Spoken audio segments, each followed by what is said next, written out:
Et re les amis, c'est Becky 187. Donc aujourd'hui, je vais vous montrer quelques petits trucs par rapport au clavier. Car c'est un clavier personnalisable au niveau du RGB en tout cas. Après, on peut régler d'autres manières. Donc ici, j'ai mis sur visualiseur audio, donc le tout dernier qui est là. Et vous allez voir, en fait, ça vous permet de faire clignoter le clavier en fonction des musiques que vous écoutez sur YouTube ou sur votre PC. Donc ici, je vais mettre la musique. Et regardez le clavier. Bon, il fait un peu le jour encore, hein, donc on verra peut-être pas bien, mais regardez.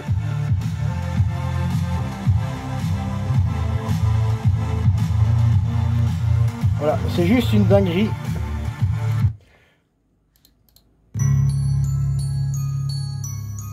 Et je veux vous remercier, vous tous qui à chaque vidéo laissez des likes, des commentaires. Voilà. Ensuite, on peut aussi, donc bien sûr, régler la couleur. Hein. Quand vous allez là, par exemple, on va mettre rouge. Voilà, hop, il passe en rouge. Donc ici, on va mettre du jaune par exemple. Voilà. Bon, je suis désolé avec la webcam, enfin avec le téléphone, vous voyez peut-être pas bien les couleurs, comment elles rendent. Mais je vous assure que le rendu est vraiment super propre. Mais avec le petit que d'une caméra, c'est toujours, les couleurs sont toujours un peu plus claires. Hein. Mais franchement, ça tue. C'est une vraie tuerie. Après, vous pouvez personnaliser jusqu'à 256 couleurs. Donc ici, on peut sélectionner par exemple couleur rouge. Ici, on va mettre du mauve. Voilà. Je regarde en même temps que vous parce que voilà, ici il est en mauve. Voilà. Après, il y a d'autres options. Au niveau des couleurs, vous pouvez régler chaque touche d'une couleur différente. Donc genre, on va aller maintenant dans échantillon de couleurs. Ici, on va faire modifier. Et ici, vous voyez tout ce que vous pouvez modifier. C'est juste un truc de dingue. Là, il reprend carrément mon écran. Donc ici. Voilà, et tout. Donc ça, je vais pas le faire maintenant. Parce que je ne suis pas encore trop super habitué. On va prendre un cycle, par exemple. Donc ici, ce sera des couleurs qui vont changer au fur et à mesure. Ah, je vais vous montrer directement ici, voilà. Sur le logiciel, ce sera beaucoup plus simple. Là, ça passe du bleu au mauve, et ainsi de suite. Donc ça, c'est des cycles de couleurs. Vous pouvez aussi changer la fréquence. Ici, c'est quand même assez rapide. Vous voyez, très rapide. Regardez ce que ça donne sur l'écran, enfin sur le clavier direct. Vous pouvez également le mettre un peu moins lent, enfin plus lent et tout ça. Ici, vague de couleurs. Donc ça, ici, ça va faire comme ça. Un petit peu comme les Razer. Hein. Voilà, donc ça change de couleur. Ça fait une vague, en fait. Ça passe du vert ici au bleu et ainsi de suite. Et ça va changer et ça va revenir de l'autre côté. Donc ça, c'est la vague des couleurs. Vous pouvez aussi changer, donc le mettre en horizontal ou en centre ou en décentrage et ainsi de suite. Donc on va prendre par exemple centrage. Voilà, ici vous voyez, ce sera principalement au centre. On peut le mettre en décalé, on peut le mettre carrément en décentré et ainsi de suite. Et voilà. Bon, vague des couleurs, la pulsation. Voilà, ça pulse un petit peu comme mon PC. Donc voilà, ça va faire des pulses. Là pareil, on peut régler aussi la vitesse et tout.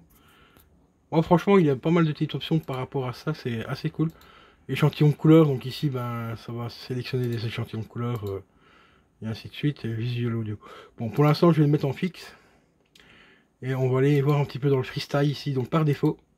Ici, on va ajouter un nouveau freestyle.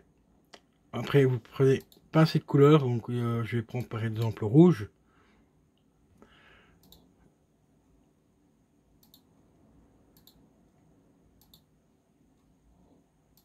Voilà, je n'ai pas encore tout capté exactement.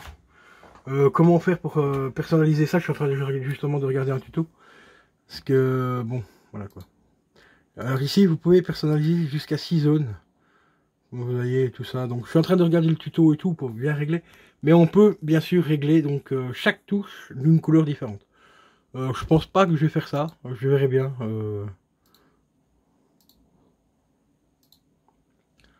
Je vais franchement voir un petit peu par rapport au tuto. Oups, désolé, j'ai un peu bas. Mais tenir le téléphone à une main, c'est vraiment pas évident.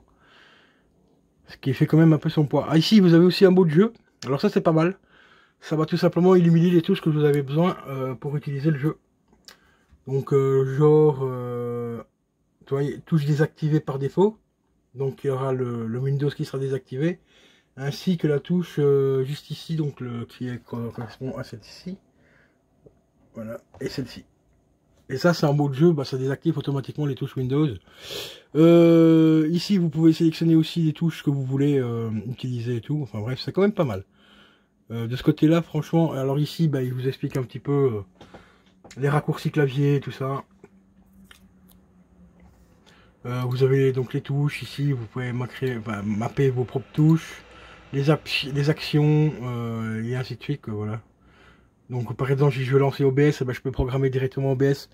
Genre sur le F1, ben, je mets OBS sur le F1, ben, OBS se lancera quand j'appuie sur le F1, et ainsi de suite. Donc c'est franchement vraiment un très très très bon clavier. Par rapport à ça, il n'y a vraiment rien à dire. Et vous avez aussi une configuration pour Fortnite. Voilà. Pour ceux qui jouent clavier souris Fortnite, et ben voilà. Donc c'est franchement vraiment super cool. Moi, le truc que j'aime bien, c'est au niveau des couleurs. Ben, déjà, le petit truc ici audio, là, c'est assez sympa. Dans le noir, ça doit vraiment donner super bien. Et sinon, comme vous voyez aussi, j'en ai profité pour faire le setup un petit peu, pour remettre le tapis de souris correctement. Donc voilà, il dépasse plus trop. Vous voyez, il dépasse encore un tout petit peu, mais là, j'ai pas le choix. C'est vraiment à stock de disque dur. Là, je peux pas aller plus loin. Mais il est quand même super impressionnant. Voilà, il est vachement grand et tout. Donc ça, c'est cool. Et la qualité, franchement, super qualité. Hein. Il n'y a vraiment rien à dire. Bon, par contre, quand on frotte un peu dessus comme ça laisse quelques traces.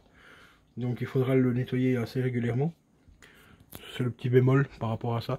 Mais bon, voilà.